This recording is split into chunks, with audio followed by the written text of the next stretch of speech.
இன்றைக்கும் அவர் நிறைவேற்றிக் கொண்டிருக்கிற தேவனா இருக்கிறார். அவர் மறக்கிற தேவன் இல்லை. ஆமென்.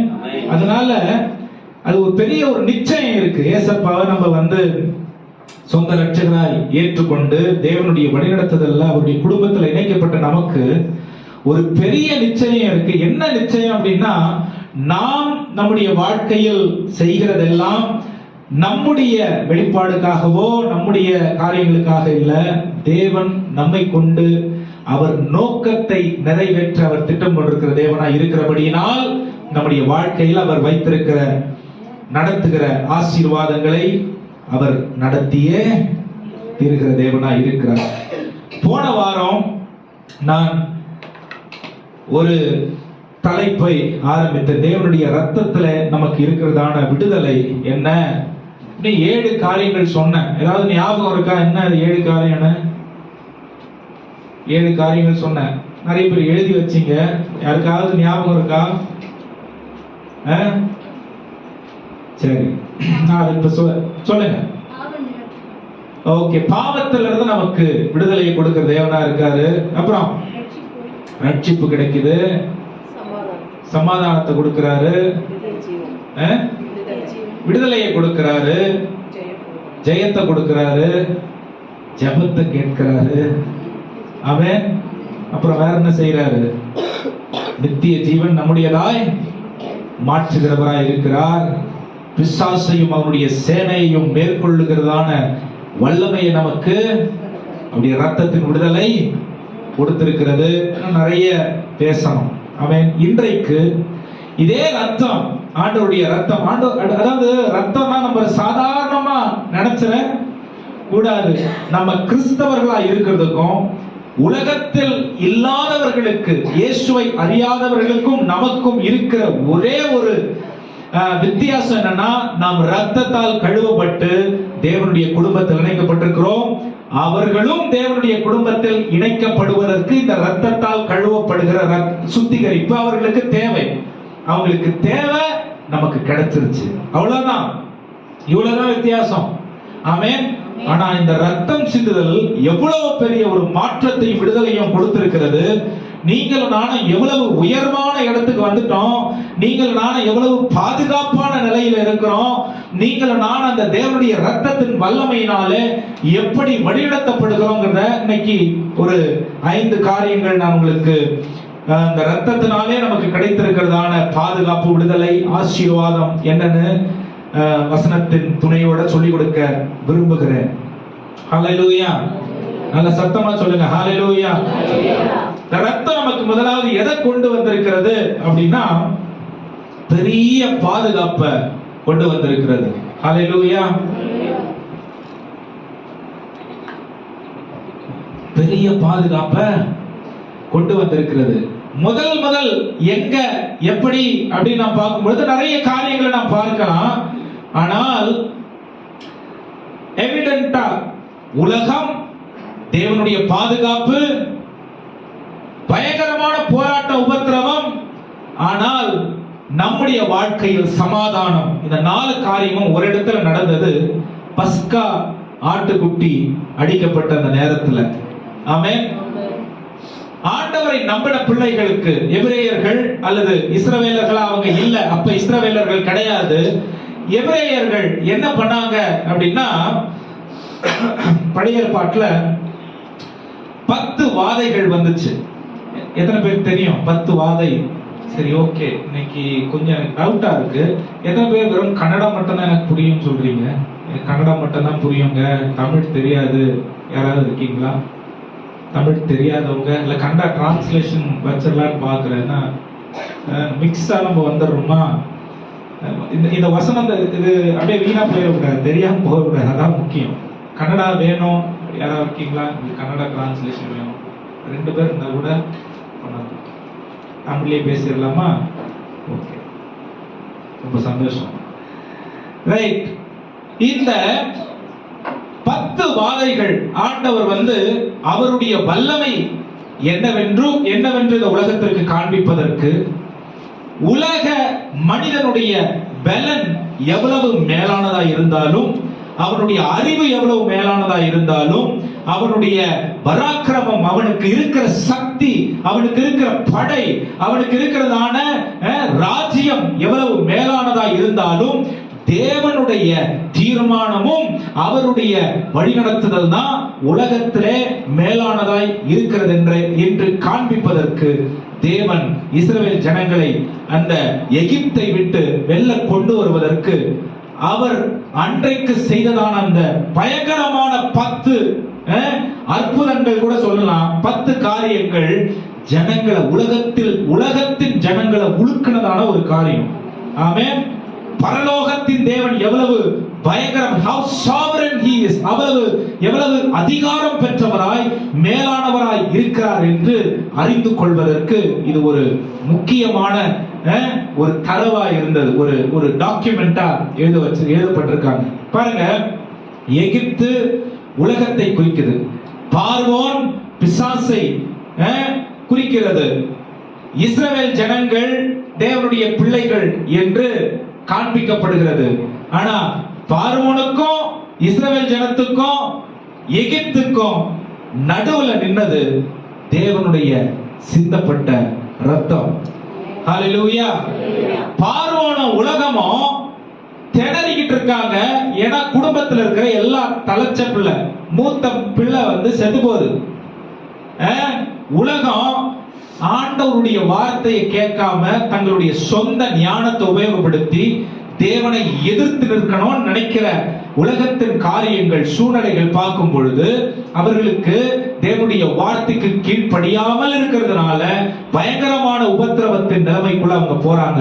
ஆனா தேவனுடைய வார்த்தையை கீழ்ப்படிந்து அப்படியே கேட்டவர்களாய் இருக்கிற எபிரேயர்களுக்கு என்ன நடந்ததுன்னா, அவங்க கீழ்ப்படி முதல்ல மோசே சொல்றாரு, என்ன சொல்றாருன்னா, முழு இஸ்ரவேல் தேசத்தாரும் அல்லது முழு எபிரேயர்களும் என்ன பண்ணணும்னா உங்க வீடுகளுக்குள்ள நீங்க போய் இருக்கணும்.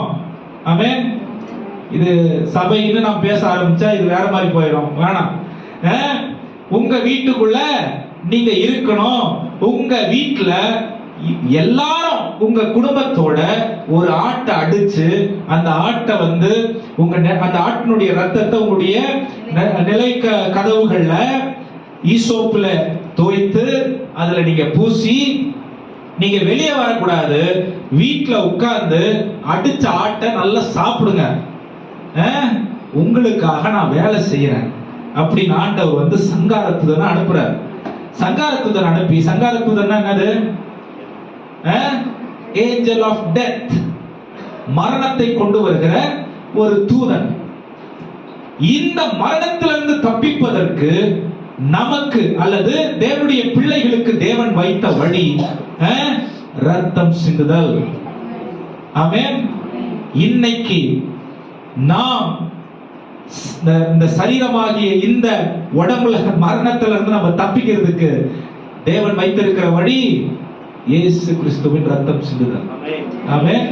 அப்ப இந்த ரத்தம் சிந்துதல் என்ன பண்றாங்கன்னா, இவங்க ரத்தம் சிந்திட்டு அந்த ரத்தத்தை நிலைக்க, அதாவது வேற ரத்தம் சிந்துறது இல்ல, அதாவது மனசு மாறிடுறது இல்ல. நான் பின்னாடி சொல்றேன் உங்களுக்கு.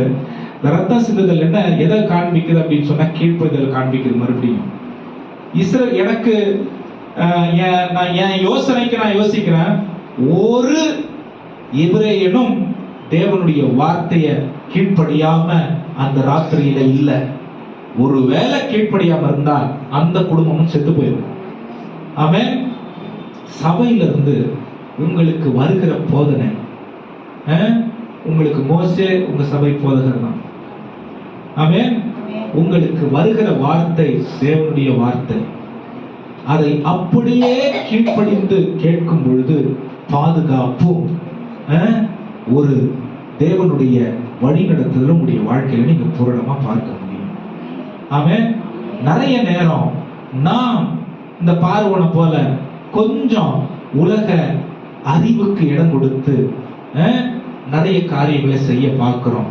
அதனாலதான் உபத்திரவங்களும் போராட்டங்களும் நம்முடைய வாழ்க்கையில தீராம இருக்கு.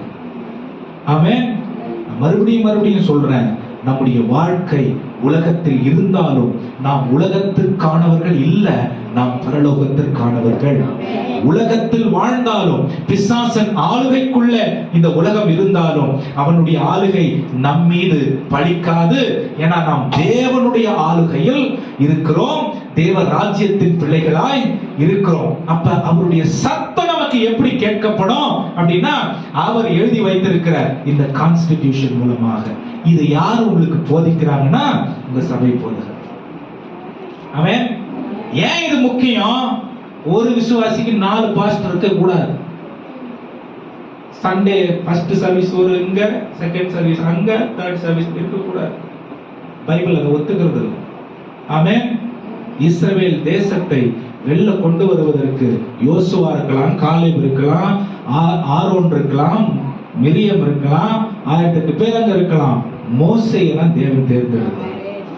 ஆமென். மோசேயின் ஆலோசனை கேட்டு அவர்கள், ஏன் டாபிக் இப்படி போகுது தெரியல எனக்கு, ஆண்டவர் சொல்றாரு வேற வழியில் சொல்லிதான் ஆகணும். ரத்தம் சிந்துதல் இதை உடன்படிக்கையாய் ஒரு பெரிய பாதுகாப்புக்குள்ள தேவன் கொண்டு வருகிற ஒரு இதுவா இருக்கு பாருங்க. ஆமென். நீங்க ரத்தம் சிந்துதலை கேட்பீங்க, இன்னொரு இடத்துல போய் ஆசீர்வாதத்தை கேட்பீங்க, இன்னொரு இடத்துல போய் சுகத்தை பத்தி கேட்பீங்க. எதை பின்பற்றுவீங்க? எதை பின்பற்றுவீங்க? ஆமென். எல்லாத்தையும் 25%, 25%, 25%, 25%, பாஸ் மார்க் 35%. அப்ப 4 இடத்துலயும் ஃபெயில். ஆமென். அப்ப எதுக்குமே குவாலிஃபையா இல்லாம ஆண்டவரை நான் இத்தனை வருஷம் பின்பற்றி என்னுடைய வாழ்க்கை தேவன் விரும்புகிற வாழ்க்கையாய், தேவன் எதிர்பார்க்கிற நடத்துதல் இல்லை அப்படின்னு சொன்னா, எந்த விதத்தில் நான் தேவனுக்கு ஏற்புடையவனா இருப்பேன்? யோசிச்சு பார்க்கணும். ஹல்லேலூயா. லெந்து நாட்களை எதுக்கு நம்ம அனுசரிக்கிறோம்? நம்முடைய ஆத்மாவில் இருக்கிற கரைகள் நீங்கி போக, வாழ்க்கையில் இருக்கிற கரைகள் நீங்கி போக, பேட் பிராக்டிசஸ், தவறான புரிதல்களோடு ஆலயத்தில் தேவனை பின்பற்றுகிற காரியங்கள் நமக்கு ஒருவேளை இருக்கும் என்றால், இதை சுத்திகரித்துக் கொள்ள, தவறான ஹாபிட்ஸ், கெட்ட பழக்க வழக்கங்கள் ஒருவேளை நம்ம கிட்ட இருக்கும்னா, இது நம்மை விட்டு அகன்று போவதற்கு, நாம் நம்மை சரிபார்ப்பதற்கு வைத்திருக்கிற இந்த நாட்கள் தான் லெந்து நாட்கள் என்று யோசிக்கிறோம். இந்த லெந்து நாட்கள்ல இந்த மாதிரி ரொம்ப சில கடினமான போதனைகள் நம்ம கேட்க வேண்டிய தேவை இருக்கு. ஏன்னா என்ன நான் சுத்திகரித்துக் கொள்வதற்கு, தேவனை என்னுடைய வாழ்க்கையில் அனுமதிப்பதற்கு இது ஒரு அழகான வாய்ப்பு. ஆமென். ரத்தம் சிந்துதல் இதை செய்யும். ரத்தம் சிந்துதல் எதை கொடுக்கும்? ஒரு பெரிய பாதுகாப்பு கொடுக்கும். ஹல்லேலூயா. தேவனை நம்புகிற பிள்ளைகளுக்கு அது பாதுகாப்பு. இந்த பாதுகாப்பு எப்படி வருது? கீழ்ப்படிதல்னால வருது. இந்த கீழ்ப்படிதல் அவர்களுடைய வாழ்க்கைக்கு என்ன கொடுத்தது? சமாதானத்தை கொடுத்தது. ஆமென். பதட்டம், உலகம் முழுவதும் பதட்டம் நிலவினாலும் தேவனுடைய வார்த்தையை கேட்டு, தேவனுடைய வார்த்தைக்கு செவி கொடுத்து கீழ்ப்படிந்து அதன்படி வாழ்கிறவர்களுக்கு பாதுகாப்பு இருக்கு, பதட்ட நிலைமை இல்ல. இதை கேட்காமல் இதன் உலகத்தோடு ஒத்து வாழ்கிறவர்களுக்கு பதட்ட நிலைமை இருக்கிறது. மரண செய்திகள் தங்கள் பயமுறுத்துகிற நிலைமைக்கு கொண்டு வருகிறது. ஹல்லேலூயா. அப்ப தேவனுடைய ரத்தம் நமக்கு பாதுகாப்பை கொடுத்திருக்கிற ஒன்றாய் இருக்கிறது. எவ்வளவு பெரிய ஒரு ஒரு ஒரு ஒரு என்ன சொல்றது, சந்தோஷமான ஒரு விஷயம் அல்ல இது. ஆமென். நாம் பாதுகாப்பான ஒரு இடத்துல இருக்கிற, ஒரு அரணை போல, ஒரு கோட்டையை போல, ஒரு பலத்த துர்கத்தை போல இருக்கிற ஒரு இடத்துல தேவன் என்ன வச்சிருக்காரு. அது அவருடைய ரத்தம் என்னுடைய வாழ்க்கையில் செய்திருக்கிறது என்பதை நான் உணர வேண்டும். ஹல்லேலூயா. வாசிங்க எபிரேயர் 12ஆம் அதிகாரம் 22 22ல இருந்து 24. எபிரேயர் 12ஆம் அதிகாரம் 22ல இருந்து 24. நீங்களோ சீயோன் மலையிடத்திற்கும். எத்தனை இடத்துல ஆண்டவர் நம்மளை கொண்டு வராருன்னு பாருங்க. இதெல்லாம் ரொம்ப முக்கியமான வார்த்தை. இந்த ஒரு வார்த்தையும் பிரசங்கம் பண்ணா பெரிய பிரசங்கமா இருக்கும். ஆனா இப்ப நேரம் இல்ல. வாசிங்க. நீங்களோ சீயோன் மலையிடத்திற்கும் ஜீவனுள்ள தேவனுடைய நகரமாகிய பரம எருசலேமிடத்திற்கும் 1000 தேவதூதர்களிடத்திற்கும் பரலோகத்தில் பெயர் எழுதி இருக்கிற முதற் பேரானவர்களில் முதற் பேரானவர்களின் சர்வ சங்கமாகிய சபையினிடத்திற்கும் யாவருக்கும் நீதிபதியாகிய தேவனிடத்திற்கும் பூரணராக்கப்பட்ட நீதிமான்களுடைய ஆவிகளிடத்திற்கும் புது உடன்படிக்கையின் மத்தியஸ்தராகிய இயேசுவினிடத்திற்கும் ஆபேலுடைய ரத்தம் பேசினதை பார்க்கிலும் நன்மையானவைகளை பேசுகிற ரத்தமாகிய தெளிக்கப்படும் இரத்தத்தினிடத்திற்கும் இரத்தத்தினிடத்திற்கு வந்து சேர்ந்தீர்கள். ஹல்லேலூயா, ஹல்லேலூயா. இது எல்லாம் இந்த இடத்துல நம்ம ஏற்கனவே வந்துட்டு இருக்கிறோம். பக்கத்துல பார்த்து சொல்லுங்க, இது நம்ம வந்துட்டாங்க ஏற்கனவே. எத்தனை பேர் நம்புறீங்க? ஐயோ, இவ்வளோ பேர் நம்மளை பார்த்துட்டு இருக்கிறாங்களா நம்ம ரட்சிக்கப்பட்டது அப்படின்னு கொஞ்சம் கண்ணை திறந்து, ஆவிக்குரிய வாழ்க்கையில கொஞ்சம் கண்ணை திறந்துக்கணும். நம்ம ஒரு ஆள் ரட்சிக்கப்படுறத எவ்வளவு பேர் தெரியுமா பாக்குறாங்க? பாருங்க, ஒரு பெரிய பட்டியல் இருக்கு, 10 ஒரு காரியம் இருக்கு. நம்ம ஒரு ஆள் ரட்சிக்கப்படுறத எத்தனை பேர் பாக்குறாங்க? நம்ம பெயர் அந்த புத்தகத்துல எழுதப்பட்ட ஜீவ புத்தகத்தில் எழுதப்பட்டிருக்கிறத குறிச்சு அங்க இருக்கு. நமக்காக மத்தியஸ்தராய் இருக்கிற ஆண்டவராக உடன்படிக்கையின் புதிய உடன்படிக்கையின் மத்தியஸ்தராய் இருக்கிற இயேசு கிறிஸ்துவினுடைய அங்க பிரசன்னம் இருக்கு, சமூகம் இருக்கு. ஆமென். நீதிபதியாய் இருக்கிற, எல்லாருக்கும் நீதிபதியாய் இருக்கிற பரலோக தேவனுடைய சமூகத்துல இருக்கிறோம். ஆமென். அது மட்டும் இல்ல, திரளான பரிசுத்தவான்களுடைய சமூகத்துல இருக்கிற ஆவி, அவர்களுடைய ஆவி அந்த இடத்துல இருக்கு. அது மட்டும் இல்ல, 1000 10,000 தூதர்கள் இருக்கிற இடத்துல நம்ம இருக்கிறோம். ஆமென். ஹல்லேலூயா. ஒரு ரட்சிப்பு, இந்த ரத்தம் சிந்துதல்னால நான் ஏற்றுக்கொள்ளப்படுறேன். இந்த ஏற்றுக்கொள்ளப்படுகிறதான குடும்பம் எவ்வளவு பெரிய குடும்பமா இருக்கு பாருங்க. ஆமென். ஹல்லேலூயா. அங்க சபையின் ஒரு வார்த்தை வருதா இல்லையா? ஆமென். மனசுல வச்சுக்கங்க. ஹல்லேலூயா. இவ்வளோ பெரிய ஒரு திட்டத்தை செயல்படுத்துறதுக்கு தேவன் நம்மளையும் இணைச்சிருக்கிறார். இவ்வளவு பெரிய திட்டத்தை அதனாலதான் சொந்தமா இஷ்டத்துக்கு காரியங்களை நாம் நம்முடைய மனதிற்கு வருகிறத செயல்படுத்தக்கூடாது. நான் ஒரு சர்ச்சில் இருக்கேன்னா, ஆண்டவர் எனக்கு மேல ஒரு பாஸ்டர் வச்சிருக்காரு. என் குடும்பத்துல ஒரு விஷயம்னாலும் அவரிடத்துல நான் ஆலோசிக்கணும். அவன் பிள்ளைகளுடைய வாழ்க்கையில ஒரு விஷயம்னா அவரிடத்துல நான் ஆலோசிக்கணும். தனிப்பட்ட வாழ்க்கையின் போராட்டம்னா போதகரிடத்துல ஆலோசிக்கணும். அவன் ஒரு முயற்சி எடுக்கிறேன், ஒரு புது முயற்சி எடுக்கிறேன்னா போதகரிடத்துல ஆலோசிக்கணும். அவன் ஒரு பிரச்சனை, ஒரு பயங்கர போராட்டம் வந்துரு, என்னை சுத்தி எனக்கு என்ன நடக்குதுன்னு தெரியல, நான் மாட்டிக்கிற மாதிரி இருக்கேன், போதகரிடத்துல ஆலோசிக்கணும். ஏன் ஆலோசிக்கணும்? ஆமென். தேவன் நமக்காக ஏற்படுத்தி இருக்கிற பிரதிநிதி உங்க சபை போதகர். ஹல்லேலூயா. சொந்தமா செயல்படுறது ஒரு பெரிய ஃபேமிலியில நம்ம இருக்கிறோம். இந்த கனெக்டிவிட்டி எதுல வந்திருக்குன்னா தேவனுடைய ரத்தத்தினால நமக்கு வந்திருக்கு. இப்ப நான் சொந்தமா செயல்படுறேன் அப்படின்னா இந்த ஃபேமிலியை நான் ரிஜெக்ட் பண்றேன்னு அர்த்தம். இந்த ஃபேமிலியை நான் ரிஜெக்ட் பண்றேன்னா வேற ஒரு ஃபேமிலியை அக்செப்ட் பண்றேன்னு அர்த்தம். வேற ஒரு ஃபேமிலி எது? பாவம், ஓலம், ஆமென், போராட்டம், ரத்தம் சிந்துதல், பயம், நடுக்கம், கவலை, வேதனை, இத பிசாசின் ராஜ்யமாகி அந்த குடும்பத்தை அக்செப்ட் பண்றேன்னு அர்த்தம். ஆமென். பெருசாலாம் நான் ஒண்ணும் பண்ணல, வெறும் கீழ்ப்படிதல், கீழ்ப்படியாமை என்கிற இடத்துல என்ன நான் வச்சுக்கிட்டேன்னா, நான் கீழ்ப்படிஞ்சா இந்த பெரிய குடும்பத்துல எனக்கு பாதுகாப்பு அரண் இருக்கு. கீழ்ப்படியலனா என்னுடைய இந்த குடும்பத்தை விட்டு நான் வெளியில வரேன், வேற ஒரு வேலையை செய்யறேன், நான் எனக்கு தீராத பிரச்சனைகள் தான் மாட்டேன். ஹல்லேலூயா. இப்ப புரியுதா? இந்த ரத்தம் சிந்துதல் எவ்வளவு பெரிய ஒரு வேலையை நம்முடைய வாழ்க்கையில் செஞ்சிருக்குன்னு. ஆமென், ஆமென். அப்ப போதகர்களை தேவன் வச்சிருக்கிற நோக்கம் சொந்தமா நான் எபிரேயர் 12ஆம் அதிகாரம் அப்படின்னு எடுத்துட்டு எல்லாம் அப்படியே வாசிச்சுட்டு முடிஞ்சிடுச்சு எல்லாம் புரிஞ்சிருமா?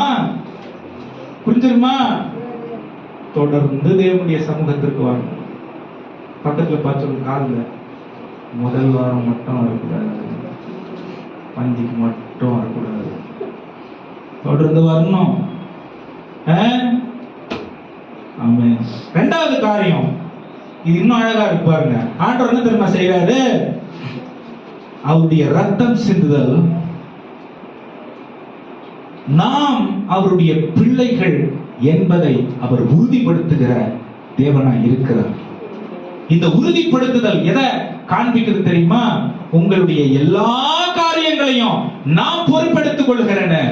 ஆண்டவர் சொல்கிறார், உங்களுக்கு ஆசீர்வாதத்தை நான் கொடுக்கிறேன், விடுதலையை நான் கொடுக்கிறேன், பாதுகாப்பை கொடுக்கிறேன், கிருபைகளை கொடுக்கிறேன், நன்மைகளை கொடுக்கிறேன், உங்கள் தேவைகளை சந்திக்கிறேன், எதிர்காலத்தை பார்த்து கொள்றேன், எல்லா ஆசீர்வாதங்களையும் நான் உங்களுக்கு கொடுக்கிறேன்னு சொல்லி ஆண்டவர் நமக்கு உறுதிப்படுத்துகிற தேவனாய் இருக்கிறார். இந்த ரத்தம் சிந்துதல் பாருங்க, ஆபிரகாமுக்கு ஆண்டவர் வாக்குத்தத்தம் பண்ணும் பொழுது முதல்ல நாம் பார்த்தோம், எகிப்திலிருந்து இந்த ஜனங்களை தேவன் கொண்டு வரும் பொழுது அவரை நம்பி கீழ்ப்படுகிற பிள்ளைகளுக்கு பலியை பார்க்கிலும் கீழ்ப்படிதல் உத்தமம். சபையில ஒருத்தர் கூட கீழ்ப்படியாம இருக்க கூடாது. புரியுதுங்களா? போன வாரம் உதாரணத்துக்கு சொல்றேன். போன வாரம் இப்ப இடம் இல்ல, இருக்கு ஆனா இல்ல. போன வாரம் வெளில வந்து ஒரு 4 பேர் உட்கார்ந்து இருந்தாங்க. ஆமென். ஐயோ நின்னுடுவாங்களா, அந்த மாதிரிலாம் நான் பயப்படுற ஆள் கிடையாது. நீ நின்னுடு பரவாயில்ல. உள்ள வந்து உட்காருன்னு சொன்னோம். ஒரு 2-3 தம்பி கீழ்ப்படுந்தாங்க. அதாவது ஆலயம் ஓவர்ஃப்ளோ ஆகி ஃபுல்லா இருந்து நிரம்பி முடிஞ்ச உடனே வெளியே உட்காரலாம், நல்லது, தப்பில்லை. ஆமென். இங்க ஃபுல்லா காலியா இருக்கு, நேரா வந்து வெளியே உட்கார்ந்தா என்ன அர்த்தம்? அது ஒண்ணு, எனக்கு வசனம் தெரியாது, ஜபம் பண்ண சொல்லிட்டா நான் என்ன பண்ணுவேன்? இன்னும் எத்தனை வருஷத்துக்கு அந்த மாதிரி இருக்கிறது? ஆமென். அவமானப்படலாம், பரவாயில்ல. ஒரு முறை 2 முறை அவமானப்படுவான். 3வது முறை நான் வந்து ஜெபம் பண்றதுக்கு போய் முயற்சி எடுக்கணும், வேதம் வாசிக்கிறதுக்கு முயற்சி எடுக்கணும். என் பிள்ளைங்க நாளைக்கு நான் எனக்கு கல்யாணம் ஆகி என் பிள்ளைங்க வளர்ந்து வரும்போது அவன் எதை பார்ப்பான்? எனக்கு வசனம் தெரியலன்னா நான் என்ன கற்றுக் கொடுப்பேன் என் பிள்ளைக்கு? எனக்கு ஜெபம் பண்ண தெரியலன்னா என் பிள்ளைக்கு நான் என்ன கற்றுக் கொடுப்பேன்? ஏதோ நான் உட்காந்துட்டேன், சண்டே ஸ்கூலுக்கு நான் அனுப்பிடுவேன். சண்டே ஸ்கூல்ல சரி கற்றுக் கொடுக்குறாங்க, அதை பார்க்கறது இது சரியா கற்றுக் கொடுக்குறாங்களா இல்லையா வீட்டுல பார்க்கறதுக்கு எனக்கு தெரியணும்ல. ஆமென். இது எதிர்காலத்திற்கான நம்முடைய வாழ்க்கையின் பாதுகாப்புக்கான காரியத்தை நான் சொல்லிட்டு இருக்கேன். ஆமென். அதுக்குதான் கீழ்ப்படிதல் முக்கியம்னு இங்க சொல்றோம். ஹல்லேலூயா. ஆமென். அதான் பைபிள் சொல்றது, நீ 1000 பலிகளை செலுத்தலாம், என்னுடைய சமூகத்தை எல்லாம் நீ வந்து, என்னுடைய ஆலயத்தெல்லாம் நீ வந்து வெறும் ரத்த கரையா மாத்தி வச்சுட்ட, உன்னுடைய உதடு என்ன துதிக்குது, உன் உள்ள என்ன விட்டு ரொம்ப தூரமாக இருக்குன்னு ஆண்டவர் சொல்றாரு. அது ஆண்டவருக்கு பிரியமில்லை. பலியை பார்க்கிறோம், கீழ்ப்படிதல் உத்தமம். ஹல்லேலூயா. சின்ன சாய்ஸ் தான், சின்ன தீர்மானம் தான். இல்ல நான் கேட்பேன், இனி என் சொந்த இஷ்டத்துக்கு சுயத்திற்கு மற்றவங்க சொல்றதை கேட்காம என்னுடைய தேவனுடைய வீட்டுல நான் உண்மையா என்னை நான் ஈடுபடுத்தி கொண்டு செயல்படுத்துவேன். எனக்கு தெரிதோ தெரியலையோ நான் சொல்றதை கேட்பேன். தீர்மானம் பண்ணி பாருங்க, விடுதலை வீட்டுல உங்களுக்கு ஆசீர்வாதத்தின் நீர் ஊற்ற பார்ப்பீங்க. ஹல்லேலூயா. சும்மா வந்துறதல்ல. ஆண்டவரை நம்பிட்டா ரட்சிக்கப்பட்ட தண்ணியில குதிச்சு மேல வந்துட்டா நான் பரலோகத்துக்கு போயிடும், யாரும் போறதில்ல அப்படி. ஆமென். ரொம்ப முக்கியமான ஒரு, ரொம்ப ஆசீர்வாதமா பேசணும் வந்தாங்க நான். சரி, பாதுகாப்பு. ஆபிரகாமை நோக்கி ஆண்டவர் என்ன பண்றாருன்னா, ஒரு பறவையை, ஒரு மிருகத்தை கொண்டு வா, கொண்டு வந்து அதை ரெண்டா வெட்டி ஒரு பக்கம் பாதி வை, இன்னொரு பக்கம் பாதி வை அப்படின்னு சொல்லிட்டு அந்த பலி, அந்த மிருகத்தை வெட்டும் பொழுது ரத்தம் சிந்துதல் ஏற்படுது. ஆமென். ரத்தத்தினால் தேவன் நமக்கு செய்த உடன்படிக்கை என்ன தெரியுமா?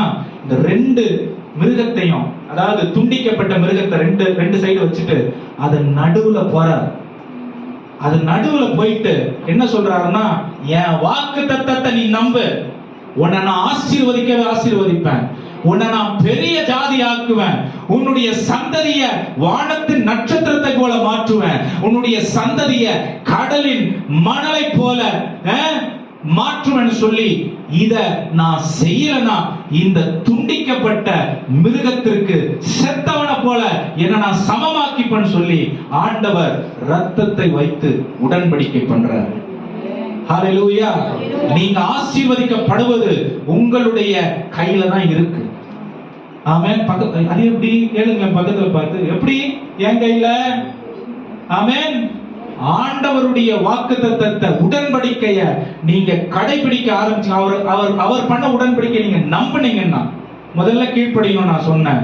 ரெண்டாவது ஒப்பு கொடுக்கணும், விசுவாசிக்கணும். ஆபிரகாம் விசுவாசத்தின் தகப்பனா இருந்தான், அது தேவனுக்கு நீதியா இருந்தது. ஹalleluya. ஐயோ என்னத்த பண்றதுன்னா அந்த ஐயோவா தான் இருக்கும் வாழ்க்கை. ஆமென். எட்டவன் எப்படிமா இருக்கு ரூபா அப்படின்னு கேட்டா, நல்லா இருக்கனா, அதுக்கு அப்புறம் வரம் பாருங்க, எனக்கு இது இருக்கு அது இருக்கு அது இருக்கு. அதுக்காக ஆண்டவர் நம்மளை படைக்கல, தெரிந்தெடுக்கல, பிரித்தெடுக்கல. ஆமென்.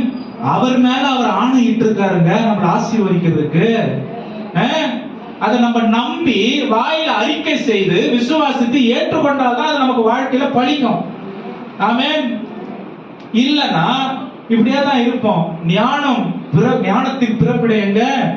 ஆண்டவரா இருக்காரு. அப்ப இதனுடைய ஆசீர்வாதம் உடன்படிக்கை செய்து நம்மை நீதியின் பாதையில் அவர் நடத்தின தேவனாய் இருக்கிறார். ஹalleluya. சத்தமா சொல்லுங்க ஹalleluya. இதெல்லாம் அவரே நமக்காக செஞ்சிருக்காரு. நம்ம ஒண்ணும் பெருசா செய்யல. நம்ம கிட்ட எதிர்பார்க்கறதெல்லாம் என்ன தெரியுமா? ஆண்டவர் இந்த பேப்பர் எடுத்தாங்க வை, இந்த புக் எடுத்து இங்க வை, அங்க இங்க போவாத இங்க வா, நான் சொல்றதை கேளு, கேட்டா அப்படியே வாடு. அவ்வளவுதாங்க நம்ம கிட்ட எதிர்பார்க்கிறாரு. இவ்வளவுதான் அவர் நம்ம கிட்ட எதிர்பார்க்கிறாரு. மீதி எல்லாம் நான் பார்த்துப்பேன். முதலாவது தேவனுடைய ராஜ்யத்தையும் நீதியையும் தேடுங்கள், அப்பொழுது இவைகள் எல்லாம் நீ பார்க்கிறதெல்லாம் உனக்கு தான். ஆமென். பார்க்கிறதெல்லாம் எனக்கா? அங்க போயிடக்கூடாது. தேவனுடைய நீதியை அவருடைய ராஜ்யத்தை தேடுறதுல அங்க கவனம் போகணும். மனுஷ புத்தி பார்க்கிறதெல்லாம் எனக்கா? ஐயோ அந்த மாதிரி ஆயிரும். ஆமென். இல்ல, தேவனுடைய ராஜ்யம், தேவனுடைய நீதி நம்முடைய வாழ்க்கையில் நிறைவேறுவதற்கு அவருடைய வாக்குத்தத்தத்தை பிடிச்சுக்கணும். ஏன்னா அவருடைய ரத்தத்தினாலே அவர் உடன்படிக்கை பண்ண தேவனா இருக்கிறார். ஹalleluya. மூன்றாவது, பாவத்திலிருந்து அவர் நம்மை சுத்திகரிக்கிற தேவனாக இருக்கிறார். பாவத்திலிருந்து நம்மை சுத்திகரிக்கிற தேவனாக இருக்கிறார். ஃபர்ஸ்ட் சொன்ன நம்மை பாதுகாக்கிற தேவன் அவர். அவருடைய ரத்தம் நமக்கு பாதுகாப்பை கொடுத்திருக்கிறது. இரண்டாவது, அவருடைய ரத்தம் நமக்கு உடன்படிக்கை செய்து நம்மை ஆசீர்வதிக்கவே ஆசீர்வதிக்கிறேன்னு சொல்லி ஆபிரகாமுக்கு பண்ண உடன்படிக்கை இன்னைக்கு நம்முடைய வாழ்க்கையிலும் அது பழிக்கத்தக்க நிறைவேறுதல தேவன் தருகிற தேவனாய் இருக்கிறார். மூன்றாவது, அவர் அது நம்மை சுத்திகரிக்கிறதும் நம்மை தூய்மையாக்குகிறதுமா இருக்கிறது. இது ரொம்ப ரொம்ப முக்கியம். பைபிள் சொல்லுது, பரிசுத்தம் இல்லாமல் தேவனை தரிசிப்பது, அவர் பரிசுத்தமான தேவன், அதை அவர் குறைச்சிக்கவே மாட்டாரு. ஹalleluya. அதை அவர் குறைச்சிக்கவே மாட்டாரு. அப்ப நம்மளை நம்ம பரிசுத்தப்படுத்திக்கிறதுக்கு, அவர் கிட்ட வர்றதுக்கு தினந்தோறும் நம்முடைய பாவங்கள் மன்னிக்கப்பட வேண்டும், தினந்தோறும் நாம் சுத்திகரிக்கப்பட வேண்டும். ஹalleluya. ஆண்டவருடைய பிள்ளைகள், இந்த எபிரேயர்கள் இஸ்ரவேலர்களாய் மாறின பிறகு அவங்க ஆண்டவருடைய சமூகத்துக்கு வரும் பொழுதெல்லாம் அவர்கள் சுத்திகரிக்கப்பட்டார்கள். ரத்தம் சிந்துதல் அங்க இருந்தது. ஹalleluya. சொல்லுங்க ஹalleluya. பாவம் சாதாரணமானதுதான். பாவம் என்னது? செய்யக்கூடாதத செய்யறது, மீறுதல். அவ்வளவுதான். பாவம் என்னது? மீறுதல். இது பண்ணாதனா அதே பண்றது. அது என்ன பண்றது? என்ன நடக்கும் பார்க்கலாம், அதுதான் மீறுதல். டெய்லி என்ன நடக்கும் பார்க்கலாம் சொல்றோமா இல்லையா? நம்ம வெளியே சொல்றது இல்ல, இங்க சொல்றோமா இல்லையா? பண்ணலன்னா என்ன ஆயிட போகுது, செய்யலன்னா என்ன ஆயிட போகுது? அவன் இது ஒரு தத்துவமாவே நிறைய பேர் வச்சு வாழுது. சொன்னா கேட்டணுமா? கேட்காதப்போ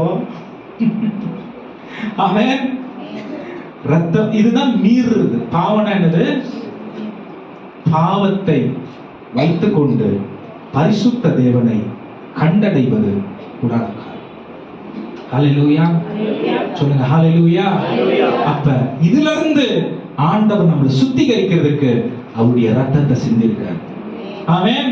இது முதல் பகுதி. மீறுகிறத சுத்திகரிச்சது முதல் பகுதி. ரெண்டாவது, பாவக்கரை அப்படின்னு ஒண்ணு நம்ம வாழ்க்கையில ஒட்டிக்கிட்டே இருக்கு. இது உலகத்துல நம்ம இருக்கிற வரைக்கும் இது ஒட்டிக்கிட்டே இருக்கும். ஆமென். இதுக்கும் ஆண்டவர் ஒரு வழியை வச்சுட்டாரு. இந்த பாவக்கரையிலேயே நம்ம வாழக்கூடாதுன்னு, இந்த பாவக்கரையிலிருந்து நாம் விடுவிக்கப்பட்டு, ஏன்னா இந்த பாவக்கரை இருக்கிற வரைக்கும் பிசாசு வந்துட்டே இருப்பாங்க பின்னாடி. பாவம் மன்னிக்கப்பட்டுரும், ஆனா பாவக்கரை ஆத்மாவோடு, ஆமென், அது குணாதிசயத்தோடு, செயல்பாடோடு, கிரியையோடு, பார்வையோடு, உணர்வோடு, நடக்கையோடு ஒட்டி இருக்கிறது. ஏன்னா உலகத்தில் நம்ம வாழணும். ஹல்லேலூயா. அப்ப இந்த பாவக்கரை இருக்கிற வரைக்கும், உலகத்தில் நம்ம வாழற வரைக்கும் பிசாசு பின்னாடியே வருவோம். ஆமென். கொஞ்சம் நம்ம ஏமாந்தா ஏன் தலையில உட்காந்துருவோம். கொஞ்சம் ஏமாந்தா பாவம் நம்மள ஆண்டவர் மன்னிச்சிருவாரு. ஆனா அந்த பாவக்கரை எப்படி மீறும் தெரியுமா? நம்மள விட்டு எப்படி போவோம் தெரியுமா? சகரியா 13ஆம் அதிகாரம் 1ஆம் வசனம். சகரியா 13ஆம் அதிகாரம் 1ஆம் வசனம். அது வேர்ல இருந்து பிடுங்கி எறியப்படணும். ஆமென். அது எப்படி முடியும் தெரியுமா? வாசிங்க. அந்த நாளிலே பாவத்தையும் அழுக்கையும் நீக்க. இந்த அழுக்கு தான் பாவக்கரை. அழுக்கையும் நீக்க தாவீதின் குடும்பத்தாரும் எருசலேமின் குடிகளும் திறக்கப்பட்ட ஒரு ஊற்று. எதுல இது சுத்தமாக்கப்படுது? திறக்கப்பட்ட ஒரு ஊற்று. இந்த ஊற்று சிலுவையிலே திறக்கப்பட்டது. அன்னைக்கு அது தீர்க்க தரிசனமா சொல்லப்பட்டது. இன்னைக்கு அது நிறைவேறி இருக்கிற காலத்தில் நீங்களும் நானும் வாழ்கிறோம். ஹல்லேலூயா. எத்தனை பேருக்கு சந்தோஷமா இருக்கு? பாவமோ எனக்கு கழுவப்பட்டுருச்சு, பாவ அழுக்கும் என் வாழ்க்கையை விட்டு அகன்று போறதுக்கு. பாருங்க, நீங்க ஒரு பாட்டில தண்ணி வச்சுட்டு இருக்கீங்கன்னு வைங்களேன், அழுக்கா இருக்கிற பாட்டில் என்ன பண்ணுவீங்க? சொல்லுங்க, என்ன பண்ணுவீங்க? கழுவுவோம். ஒரு தேங்கி நிக்கிற குளம் இருக்கு, அந்த குளத்தை எப்படி சுத்திகரிக்கிறது? இந்த தண்ணி இருக்கிறது வெளியே போனா இது முதல்ல நிரம்பணும், நிரம்பி வழியணும். நிரம்பி வழியும் போது அழுக்கெல்லாம் வெளியே போவோம், புதுசு உள்ள வரும் பொழுது பழசெல்லாம் அப்படியே கழிஞ்சிரும். அது கழிந்து போன பிறகு இது குடிக்கிறது கூட உபயோகப்படுத்து. ஆமென். அந்த மாதிரி சுத்திகரிக்கப்படுறது எப்படி? பக்கத்துல பார்த்து சொல்லுங்க, டெய்லி. ஆமென். நான் கிருபையை பிரசங்கம் பண்றேன், அதனால வசனத்தை காம்ப்ரமைஸ் பண்ண முடியாது. கிருபை பொறுப்போடு அணுகுகிறதான ஒரு வாழ்க்கையை குறிக்கிறது. விசுவாசத்தை குறித்து பிரசங்கம் பண்றோம், அதனால மேம்போக்கா இருந்துட முடியாது. நம்ம செய்ய வேண்டிய வேலையை கட்டாயம் செஞ்சுதான் ஆகணும். ஆமென். அப்ப சுத்திகரிக்கப்படுதல் தேவை, பரிசுத்தமாக்கப்படுதல் தேவை, தூய்மைப்படுத்துதல் தேவை. இது தேவனிடத்தில் நான் டெய்லி போய் வேண்டிக் கொண்டு என்னை அவருடைய ஜீவ நீரூற்றினால நான் என்னை முழுவதும் கழுவப்படும் பொழுது இந்த உலகத்தில் இருக்கிற அழுக்கு என்ன மேற்கொள்ளாது. ஹல்லேலூயா. ஒரு ஊற்று திறக்கப்பட்டுருச்சு, ஆனா நான் அந்த ஊற்றுக்கிட்ட போனாதான் எனக்கு சுத்திகரிப்பு. ஆமென். அந்த ஊற்றுக்கிட்ட போனாதான் என் அழுக்கு வெளியே போவோம். ஆமென். அவருக்கு எல்லாம் தெரியும்ல, அவர் என்ன சுத்திகரிக்கிட்டோம் அப்படின்னா நீ அப்படியே தான் உட்காந்துக்கணும். கிட்ட யாரும் வரவே மாட்டாங்க. உங்களுக்கு தெரியுமா? யாரும் கிட்டையே வரமாட்டாங்க. ஏன் கிட்ட வரமாட்டாங்க? நான் சொல்ல மாட்டாங்க, நீங்களே தெரிஞ்சுக்கங்க. பாருங்க, பழைய ஏற்பாட்டுல பிணத்தை தொட்டுட்டாங்கன்னா அவங்களுக்கு சுத்திகரிப்பு தேவைன்னு சொல்லி அவங்க ஊருக்குள்ள வர முடியாது, சபைக்குள்ள வர முடியாது, தேவனை ஆராதிக்க முடியாது. பிணத்தை தொட்டாங்கன்னா எதுக்கு? பிணத்தை தொட்டா என்னங்க பாவம்? அப்படி பார்த்தா இங்க இருக்கு யாருமே சபைக்குள்ள வர முடியாது. நாங்கெல்லாம் போய் எல்லாரும் தொட்டு ஜெபம் பண்றோம். ஃபர்ஸ்ட் உள்ள வர முடியாது. அவன் பிணத்தை தொட்டா என்ன பாவம்? ஒரு ஒழுங்குமுறை வைத்திருந்தார்கள். என்ன அப்படின்னா, அவன் தொட்டான்னா அவன் சுத்திகரிக்கப்படணும். எப்படி சுத்திகரிக்கப்படணும்? பலி செலுத்தணும். பலி செலுத்தி இத்தனை நாள் அவன் வெளில இருக்கணும். வெளில இருந்து போயிட்டு ஆசாரியர்களை பார்த்து நான் சுத்திகரிச்சுக்கிட்டேன்னு போய் அவன்கிட்ட சர்டிபிகேட் வாங்கணும். சர்டிபிகேட் வாங்கின உடனே ஆலயத்துக்குள்ள வரலாம். அவன் அதே மாதிரிதான் குஷ்ட ரோகம். பழைய ஏற்பாட்டுல குஷ்ட ரோகத்துக்கு ஒரு பயங்கரமான, அவர்கள் பாளையத்திற்கு புறமே தான் இருக்கணும், ஆலயத்தை விட்டு அல்லது வீடு கூட கிடையாது, ஊரை விட்டு வெளியே இருக்கணும். அப்புறம் சுத்தமாயிட்டாங்கன்னா மறுபடியும் அதுதான் சுத்தமாக்கப்பட்டதுக்கு ஒரு பலி செலுத்தணும். பலி செலுத்திட்டு போயிட்டு ஆசாரிகள் கிட்ட தங்களை காண்பித்துக் கொள்ளணும். காண்பித்துக் கொண்ட பிறகு உள்ள மறுபடியும் வரலாம், உள்ள வந்து அவர்கள் தேவனை ஆராதிக்கலாம். ஒரு முறைமை இருக்கு. பக்கத்துல பார்த்து சொல்லுங்க, ஆலயத்தை அப்படியே லைட்டா எடுத்துக்க கூடாது. இஷ்டத்துக்கும் நம்ம நினைச்சதெல்லாம் பண்ண முடியாது, பண்ணக்கூடாது. தேவனுடைய வீட்டுல ஒழுங்கு இருக்கு. ஆமென். தேவனுடைய வீடு பரிசுத்தமானது.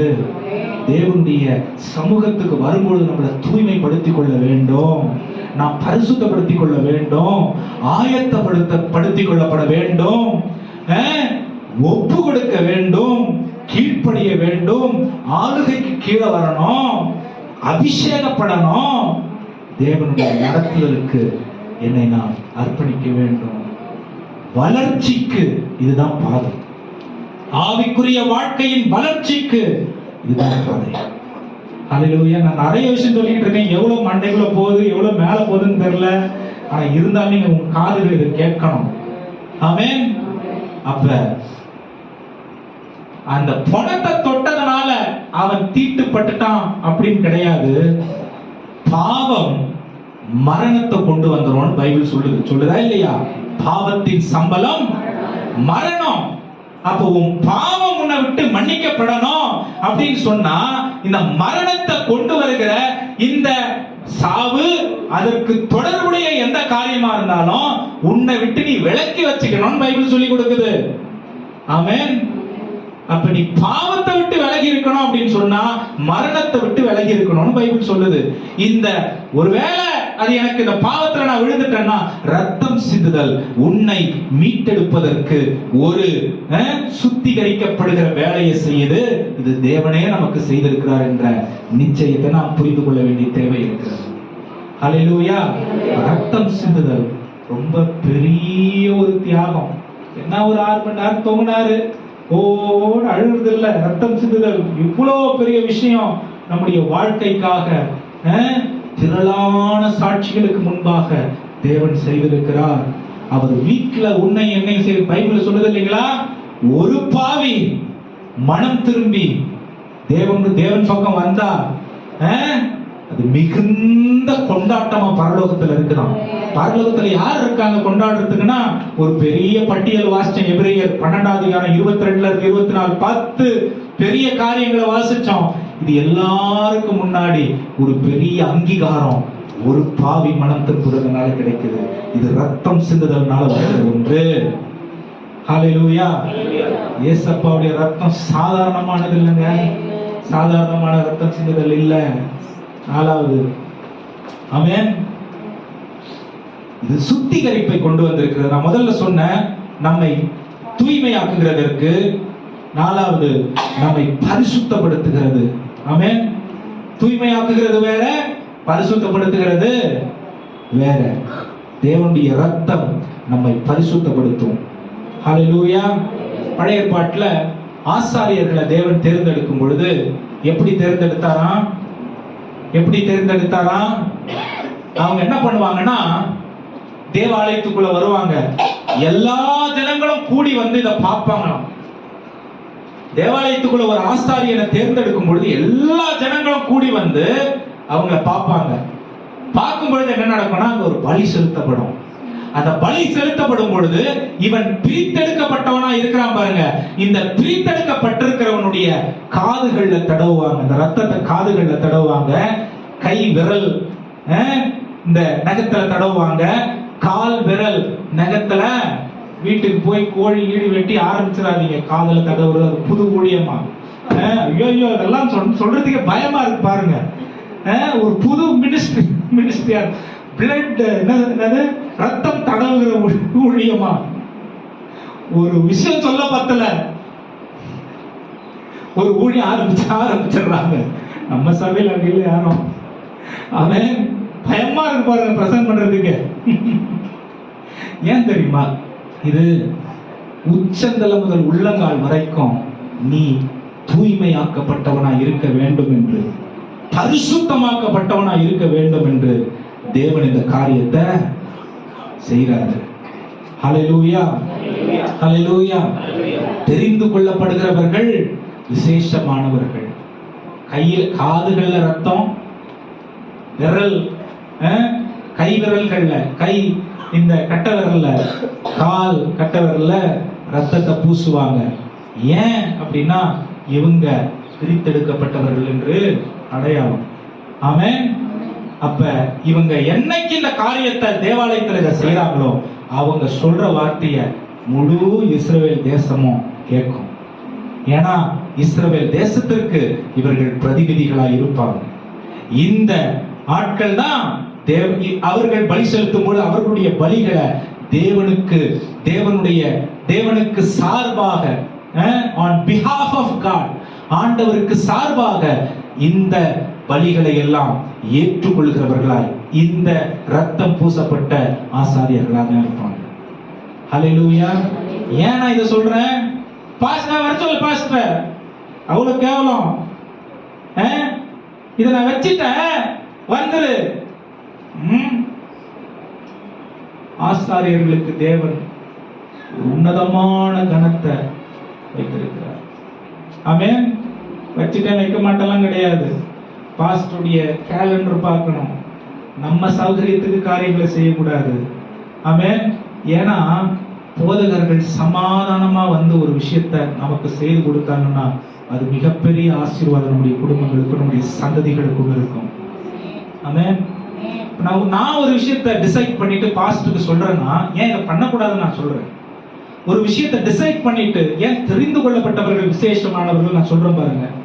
நான் இந்த விஷயத்தை பிளான் பண்ணிட்டு அவங்களுக்கு சொன்னா அவங்களுக்கு இன்னொரு ப்ரோக்ராம் இருந்துச்சுன்னா மைண்ட்ல வந்து பீஸ் இருக்காது, சமாதானம் இருக்காது. சமாதானம் இல்லாம ஒரு காரியத்தை வந்து செஞ்சு கொடுத்தா எப்படி அது நமக்கு ஆசீர்வாதமா மாறும்? எப்படி ஆசீர்வாதமா மாறும்? அப்ப போதகர்கள் ஒரு நாளை தேர்ந்தெடுக்கிறாங்க, ஒரு விஷயத்தை நம்முடைய வாழ்க்கைக்கு செய்யறாங்க அப்படின்னா அவர்களுடைய புரிதலோடு ஒரு காரியத்தை தேர்ந்தெடுத்து அதற்காக அவங்க ஜெபம் பண்ணி அதற்காக அவர்கள் ஆயத்தப்பட்டு அந்த காரியத்தை நமக்கு வந்து செஞ்சா அது பூரண ஆசீர்வாதத்தோடும் பூரண நன்மைகள்னாலும் எந்த காரியத்திற்காக நம்ம அழைக்கிறோமோ அதனுடைய பூரணமான ஆசீர்வாதத்தை நாம் பெற்றுக்கொள்ள முடியும். ஹல்லேலூயா. இன்னும் இந்த பழைய சந்ததி இந்த காரியம்லாம் இருந்துச்சு ஒரு காலத்துல. இனி யோசிக்கணும். பாருங்க, வேதம் கண்கள் திறக்குதா இல்லைங்களா? வேதம் கண்களை திறக்குதா இல்லையா? ஏன் இந்த பிரித்தெடுக்கப்பட்டவர்கள் இவ்வளவு விசேஷமானவர்கள் அப்படின்னா தேவனை பிரதிபலிக்கிறாங்க. அவங்க வீட்டுக்கு வராங்கன்னா ஆண்டவர் வீட்டுக்கு வர மாதிரி. ஹல்லேலூயா, ஹல்லேலூயா. அப்ப ஆண்டவருக்கு நீங்க கொடுக்கிற அதே கனத்தை ஊழியர்களுக்கும் கொடுக்கணும். அவருடைய வார்த்தைக்கு கீழ்ப்படியும். ஆமென். ஏன்னு சொல்றேன் பழைய ஏற்பாட்டுல இந்த ஆசாரியர்களுக்கு இந்த வேலையை ஆண்டவர் செஞ்சார். பக்கத்துல பார்த்து சொல்லுங்க, நம்ம புதிய ஏற்பாட்டு காலத்துல இருக்கிறோம். அப்படின்னா என்ன? நாமே ஆசாரியர்களும் ராஜாக்களுமாய் தேவன் நம்மை. அப்ப வெறும் சர்ச்சில் இருக்கிற பாஸ்டர் இதை பண்ணியிருக்க கூடாது. நீயும் புதிய ஏற்பாட்டு ஆசாரியர். ஆமென். உனக்கும் அதே சுத்திகரிப்பு பரிசுத்தம் தேவை. ஆமென். என்ன இருந்தாலும் இதெல்லாம் அவங்க பண்ணக்கூடாது. நீங்களும் அதுதான். ஆமென். அன்னைக்கு அது வந்து ஒரு லைன் போட்டிருந்தாங்க. இன்னைக்கு அந்த லைன் இருக்கு. ஆனாலும் நாமும் அந்த குடும்பத்தில் இணைக்கப்பட்டு விட்டோம். நான் மற்றும் கிட்ட என்ன எதிர்பார்க்கிறோம் அது என்கிட்ட இருக்கணும்னு உடன்படிக்கையா ஆண்டவர் சொல்றார். 2 உடன்படிக்கையை சொல்றார். முடி தேவனாகிய கர்த்தரை முழு இதயத்தோடு முழு பலத்தோடு முழு உள்ளத்தோடு அன்பு கூறுவாயாக. நீ உன்னிடத்தில் அன்பு கூறுவதை போல பிறரிடத்தில். அதே விஷயம் தான் இங்க பொருந்துது. அப்ப நான் மற்றவங்க கிட்ட ஒரு பரிசுத்தத்தை எதிர்பார்த்தா இவங்க அப்படிதாங்க இருக்கணும், இவங்க அப்படிதான் இருக்கணும் அப்படி எதிர்பார்த்தா நான் அப்படிதாங்க இருக்கணும். ஆமென். இவங்க எப்படி இருக்கணும் அப்படின்னு நான் சொல்றதுக்கு என்ன நான் தகுதியா வச்சுக்கணும்னா, நானும் அதே பரிசுத்தம், அதே சுத்திகரிப்பு, அதே ஆயத்தம், அதே ஒரு என்ன சொல்றதுங்க ஒப்பு கொடுத்தல், அதே ஒரு அர்ப்பணிப்பு, அதே ஒரு வாஞ்சை, அதே தாகம், அதே தரிசனம், நானும் அப்படிதான் இருக்கணும். அல்லேலூயா. இல்லைன்னா சொல்றதுக்கு தகுதி இல்லை தெரியுமா? நான் சொல்ல ஒரு காரியத்தை நான் சொல்லணும்ன்ற என்ன எனக்கு இருந்துச்சுன்னா அந்த தகுதி எனக்கு இருக்கணும். அந்த தகுதி எப்படி வரும்? எப்படி வரும்? இந்த சுத்திகரிப்புல வரும். இந்த சுத்திகரிப்பு எப்படிப்பட்டது? அன்னைக்கு ஆசாரியர்களுக்கு, இன்னைக்கு எல்லாருக்கும். ஹல்லேலூயா. எத்தனை பேர் எதிர்பார்க்கல இத? ஆமென். இன்னைக்கு எல்லாருக்கும் இயேசு கிறிஸ்துவின் கிருபையினாலே. சரிங்களா? அப்ப இந்த ஆசாரியன் என்ன செய்வான் தெரியுங்களா? இந்த பிரித்தெடுக்கப்பட்ட ஆசாரியன் ஒரே ப்ராசஸ் தான். அவன் போயிட்டு கிருபாசன தண்டையில மகா பரிசுத்த ஸ்தலத்துல தேவனுக்கு முன்னாடி பலி செலுத்தணும் அப்படின்னா என்ன பண்ணுவான் தெரியுமா? முதல்ல அவனுக்காக ஒரு பலியை கொடுத்துட்டு அந்த ரத்தத்தை எடுத்துட்டு அங்க பூசிக்கிட்டு கையில எடுத்துக்கிட்டு உள்ள போறதுக்கு முன்னாடி ஜனங்களுடைய சார்பாகவும் பலி செலுத்தி அவர்களுக்காகவும் வேண்டிக் கொண்டு தேவனுக்கு முன்பாக இந்த பலிகளை கிருபாசன தண்டையிலே போய் வைப்பான். ஹல்லேலூயா. சொல்லுங்க ஹல்லேலூயா. ரொம்ப ரொம்ப முக்கியமான ஒரு விஷயம் இது. ஆமென். ரத்தம் சிந்துதல் அவ்வளவு கேவலம் இல்ல, அவ்வளவு வல்லமை படைத்தது. இந்த இயேசு கிறிஸ்துவின் ரத்தம் அவ்வளவு வல்லமை படைத்தது. யாரும் ஈடுகட்ட முடியாத, கிட்ட கூட நெருங்கி இந்த ரத்தத்துக்கு ஒப்பனையாக ஒரு ஆளும் நிக்க முடியாத அளவிற்கு இயேசு கிறிஸ்துவினுடைய ரத்தம் சிந்துதல் எங்க ஆரம்பிச்சிச்சு? எங்க ஆரம்பிச்சிச்சு? ரோமர் 5:1 வாசிங்க. ரோமர் 5:1 இன்னும் 2 வசனம் கொடுப்பேன், அதோட முடிச்சிடலாம். இவ்விதமாக நாம் விசுவாசத்தினாலே நீதிமான்கள் ஆக்கப்பட்டிருக்கிறோம். விசுவாசத்தினாலே நீதிமான்கள் ஆக்கப்பட்டிருக்கிறபடியால் நம்முடைய கர்த்தராகிய இயேசு கிறிஸ்து மூலமாய் தேவனிடத்தில் சமாதானம் பெற்றிருக்கிறோம். அவர் மூலமாய் நாம் இந்த கிருபையில் பிரவேசிக்கும் ஸ்லாக்கியத்தை விசுவாசத்தினால் பெற்று நிலை கொண்டிருக்கிறோம். கவனிங்க, அவர் மூலமாக நமக்கு என்ன கிடைச்சிருக்கிறது? அவருடைய கிருபையினாலே அவருடைய சமூகத்திற்கு பிரவேசிக்கும் ஸ்லாக்கியம், பிரிவிலேஜ், ஸ்லாக்கியம் கிடைச்சிருக்கு. இது நான் ஏர்ன் பண்ணல, இத நான் சம்பாதிக்கல, இது அவர் கிருபையா எனக்கு கொடுத்திருக்கிறார். ஹல்லேலூயா. 10 வசனம் வாசிங்க. நாம் தேவனுக்கு சத்துருக்களாய் இருக்கையில், அவருடைய குமாரனின் மரணத்தினாலே அவருடனே ஒப்புரவாக்கப்பட்டோமானால் ஒப்புரவாக்கப்பட்ட பின் நாம் அவருடைய ஜீவனாலே ரட்சிக்கப்படுவது அதிக நிச்சயமாமே. ஒப்புரவாக்கப்பட்ட பின் நாம் அவருடைய ஜீவனாலே ரட்சிக்கப்படுவது அதிக நிச்சயம். ஹல்லேலூயா. சொல்லுங்க, அதிக நிச்சயம். ஆமென். எவ்வளவு பெரிய ஒரு பாக்கியம், எவ்வளவு பெரிய ஒரு பாக்கியம். 12 வசனம் வாசிங்க.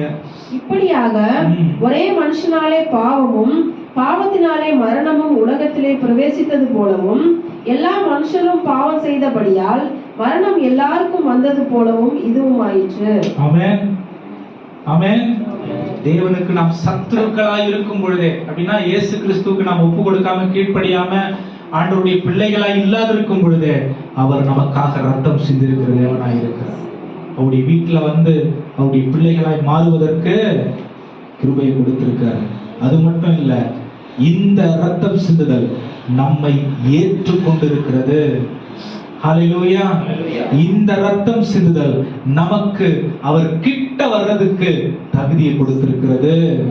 ஆமென். எபிரேயர் 10ஆம் அதிகாரம் கடைசி வசனம் முடிக்கலாம். 10ஆம் அதிகாரம் 19ஆம் வசனம். எபிரேயர் 10ஆம் அதிகாரம் 19ஆம் வசனம். ஆகையால் சகோதரரே, நாம் பரிசுத்த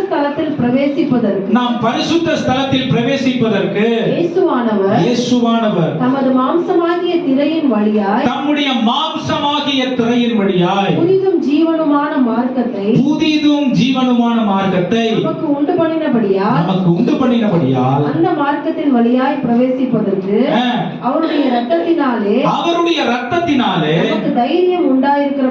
நமக்கு தைரியம் உண்டாயிருக்கிறபடியினாலும் தேவனுடைய வீட்டின் மேல் அதிகாரியான மகா ஆசாரியர் நமக்கு ஒருவர் இருக்கிறபடியினாலும் துர்மனசாட்சி நீங்க தெளிக்கப்பட்ட இருதயம் உள்ளவர்களாயும் சுத்த ஜலத்தால் கழுவப்பட்ட சரீரம் உள்ளவர்களாயும் உண்மையுள்ள இருதயத்தோடும் விசுவாசத்தின் பூர்ண நிச்சயத்தோடும் சேர கடவும். ஆமென். எப்படி ஆண்டவருடைய வீட்டுல சேரணுமா? எப்படி தேவனுடைய வீட்டுல சேரணுமா? ஒரு வார்த்தையை அது படிச்சா அது ஒரு 8-9 வார்த்தை இருக்கு. ஆமென். எப்படி ஆண்டவருடைய வீட்டுல நம்ம சேரணுமா? சும்மா அப்படியே ஆயத்தம் இல்லாம அப்படியே வரக்கூடாது ஆலயத்துக்கு. ஆமென். நல்லா தூக்கி எந்திரிச்சு சண்டை போட்டுட்டு, ஆமென், ஒரு கோபத்தோட, ஒரு வெறுப்போட, ஒரு கசப்போட, விரோதத்தோட அப்படி தேவனுடைய ஆலயத்தில் நம்ம பிரவேசிக்க கூடாது. ஏன்னா இந்த மாசற்ற தெளிக்கப்பட்ட நமக்காக நம்மை சுத்தமாக்கின இந்த ஜலத்தினாலே அவருடைய சரீரம், அதாவது தேவனுடைய ஆலயம் எப்படிப்பட்ட தெரியுமா? ஏன் தேவனுடைய ஆலயத்துக்கு ரொம்ப கனத்தை கொடுக்கணும், ரொம்ப ரெஸ்பெக்ட் கொடுக்கணும் தெரியுமா? அன்னைக்கு இயேசு கிறிஸ்து மரிக்கும் பொழுது மேல இருந்து கீழே வரைக்கும் திரைச்சீலை கிழிந்தது. ஆண்டவருக்கு, அதாவது இது மகா பரிசுத்த ஸ்தலம்னா இங்க ஒரு பெரிய கர்டன் போட்டுருவாங்க. இந்த மாதிரி கர்டன் இங்க போட்டுருவாங்க, எங்களை பார்க்க முடியாது. ஆமென். ஆனா இயேசு கிறிஸ்துவனுடைய என்ன தெரியுமா சொல்றாங்க வார்த்தை? சரீரமாகிய திரை கிழிக்கும் பொழுது, ஆமென், அவருடைய சரீரத்தை கிழிச்சு நம்முடைய பாவத்தை மன்னிச்சு பரலோக தேவனோட மறுபடியும் நம்மள தொடர்புக்கு கொண்டு வந்துட்டார். அவருடைய சரீரம் கிழிக்கப்பட்டு, அப்ப ஒருத்த மத்தியஸ்தன் தேவையில்லை. ஆமென். ஆனால் அவருடைய வீட்டிலே அவர் ஏற்படுத்தியிருக்கிற போதகர்களை, அவர்களை கொண்டவர்கள், அவரை உபயோகப்படுத்துகிற விதம் எப்படிப்பட்டதுன்னு நான் சொல்லி கொடுக்கிறேன். ஆமென். ஏன்? இந்த வீட்டுக்கு அதிபதியா இருக்கிறவர் யார்? ஆண்டவராகிய தேவன். நீங்க படிச்ச அதே வசனத்துல இருக்கு. ஆமென். இயேசு கிறிஸ்துவின் சரீரத்தை அப்படியே கிழிச்சு அந்த ரத்தம் சிந்துதல் மூலமாக பரலோகத்திற்கு ஒரே வழியாக இயேசு கிறிஸ்து நம்மை அவருடைய பிள்ளைகளாக அவருடைய குடும்பத்தில் இணைச்சிருக்காரு. நீங்க ரட்சிக்கப்பட்டிருக்கீங்கன்னா எப்படி ரட்சிக்கப்பட்டீங்க தெரியுமா? எப்படி ரட்சிக்கப்பட்டீங்க? கிழிக்கப்பட்ட இயேசு கிறிஸ்துவினுடைய சரீரத்துக்கு உள்ள நீங்க வந்து பரலோகத்திற்கு ஆயத்தப்படுறீங்க. ஆமென். அப்ப திரும்ப நீங்க உலகத்தை எடுத்து உங்க தலையில வச்சுக்கிறீங்கன்னா, இந்த கிழிக்கப்பட்ட அந்த உடன்படிக்கையோட பண்ண அந்த வாக்கு தத்தத்தை நான் மதிக்காம திரும்ப வெளியில வந்து என் இஷ்டத்துக்கு நான் வாழறேன். உள்ள வந்துட்டா பாருங்க, நோவாவினுடைய பேழை 450 feet, 450 அடி. அவ்வளோ பெரிய கப்பலுக்கு ஒரே ஒரு வாசல். எவ்வளவு பெரிய டோரு? அவ்வளவு பெரிய கப்பலுக்கு பாதுகாப்பு உள்ள இருந்தவங்களுக்கு தான், வெளியில இருந்தவங்களுக்கு இல்ல. கீழ்ப்படிஞ்சு இந்த ஒரே ஒரு கதவுக்குள்ள போனவங்களுக்கு தான் பாதுகாப்பு. நோவாவினுடைய பேழை இயேசு கிறிஸ்து, அதாவது இயேசு கிறிஸ்து தன்னுடைய சரீரத்தை கிழித்து வழி கொடுத்து பரலோகத்திற்கு போறதுக்கு ஏற்படுத்தின இந்த வழி. ஆமென். ஒரே வழி சபையாய் தேவன் வைத்திருக்கிறார். நோவாவின் பேழை தேவனுடைய ஆலயத்திற்கு ஒப்பனையா இருக்கிறது. ஆமென். அதுக்குள்ள நீங்க வந்துட்டீங்கன்னா மறுபடியும் நான் உலகத்துக்கு போக மாட்டேன்றதுக்கு நான் உத்தரவாதம் கொடுக்கிறேன்னு அர்த்தம். அதுக்குள்ள நான் வந்துட்டேன்னா இந்த ரத்தம் சிந்துதலை பூரணமா ஏற்றுக்கொண்டு 100% அவருடைய தீர்மானத்தின்படி அவருடைய சத்தத்தை கேட்டு வெறும் அதுக்காக மட்டும் நான் வாழ்வேங்கிறத நான் தீர்மானம் பண்றேன். நான் என்ன சொல்றது, ஒத்துக்கிட்டு வரேன் அப்படின்னு அர்த்தம். இதுதான் ஞான ஸ்நானத்துக்கு அடையாளம். இதுதான் ஞான ஸ்நானம் கூட எதை குறிக்குது? இஸ்ரவேல் ஜனங்கள் பின்னாடி பார்வோனுடைய சேனை, முன்னாடி செங்கடல் இருந்துச்சு. ஒரே பதட்டம். ஆண்டவர் என்ன சொல்றாரு? செங்கடலை பிளந்து கோலை நீட்டுறான் மோசேன்றாரு. அவன் கோலை நீட்டுறான், செங்கடல் செவர் மாதிரி ஏறி நிக்குதுங்க. செவர் மாதிரி ஏறி நிக்குது. இந்த முழு 20 லட்சம் பேர் அதன் மூடாய் நடந்து போறாங்க. ஆமென். அதுல நடந்து போனவங்க சுத்திகரிக்கப்படுறாங்க. ஞான ஸ்நானத்திற்கு அந்த செங்கடலுடைய பிரிவு அடையாளமா இருக்கு. அத உணர்ந்து போறவங்க பாதுகாப்புக்கு நேரா போறாங்க. அத உணராம வரவங்க மூழ்கி செத்து போயிட்டாங்க. ஆமென். நோவாவின் பேழைக்குள்ள உணர்ந்து போனவங்க பரிசுத்தமா அதான் பாதுகாக்கப்பட்டாங்க. உணராமல் இருந்தவங்க செத்து போயிட்டாங்க. ஆமென். 10 கன்னிகைகள் இருந்தாங்க. 5 கன்னிகைகள் எப்பொழுதும் ஆயத்தமா இருந்தாங்க. ஆண்டவர் வரும்போது ஆயத்தப்படலாம், லாஸ்டா சாகும் பொழுது ஆண்டவரே மூச்சு விட்டு விட்டுடலாம், பரலோகத்துக்கு போயிடுவோம், அப்படிலாம் போறதில்ல. ஆமென். நீ வாழ்ந்தா பிறந்ததுல இருந்து ஆண்டவருக்காக வாழணும். கிறிஸ்துவ குடும்பத்துல பிறந்தா. ஆமென்.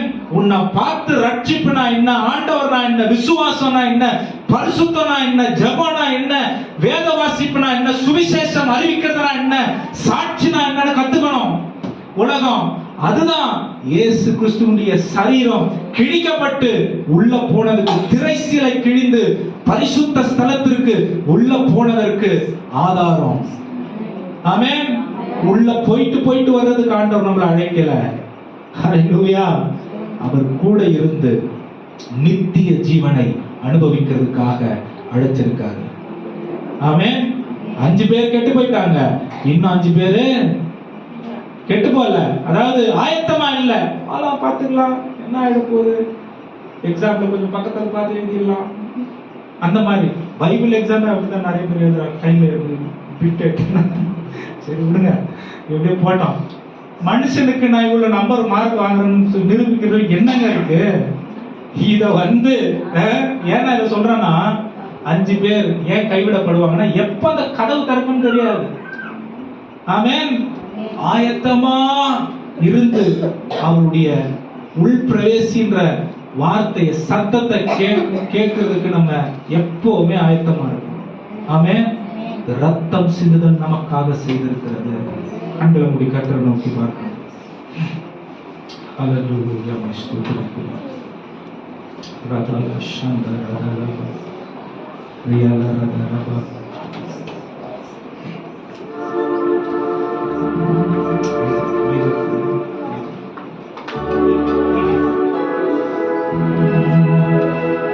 அன்பே கல்வாரி அன்பே உம்மை பார்க்கையிலே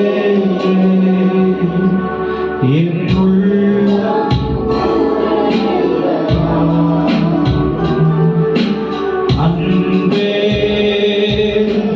கல்வாரி அன்பே உம்மை பார்க்கையிலே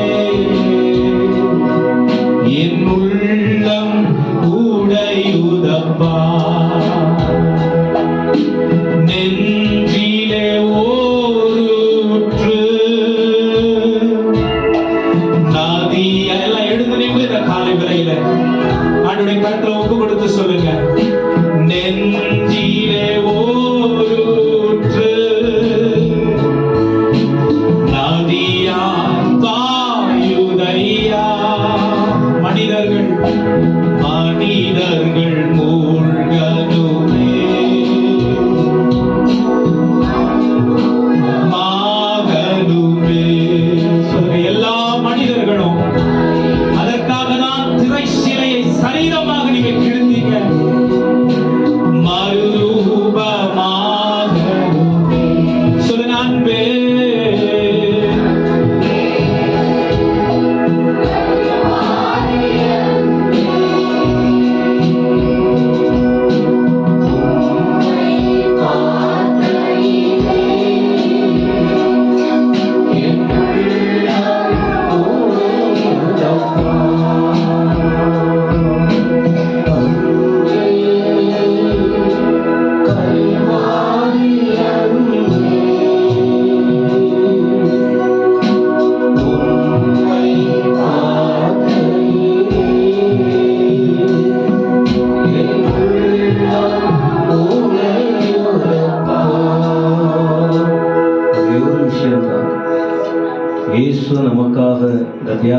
செஞ்சிருக்காரு.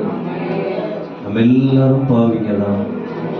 அவருடைய ரத்தம் நம்முடைய வாழ்க்கையில் என்ன செய்தது என்று கேட்டோம். இப்ப என்ன செய்யணும்? அவருக்காக வாழணும். எந்த இடத்திலும் அவருக்காக வாழ வேண்டும். கரங்களை உயர்த்தி ஸ்தோத்திரம் பண்ண முடியுமா? துதிக்கிறோம், துதிக்கிறோம், துதிக்கிறோம், துதிக்கிறோம்.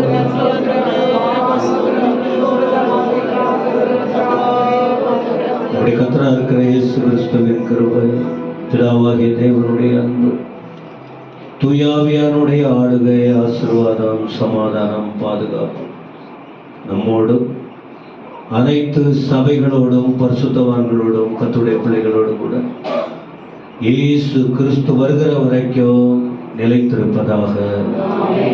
ஆத்துமாவே முழு உள்ளமே, ஆத்துமாவே அவர் செய்த சகல உபகாரங்களையும் மறவாதே. ஆமென். கர்த்தர் உங்களை ஆசீர்வதிப்பார்.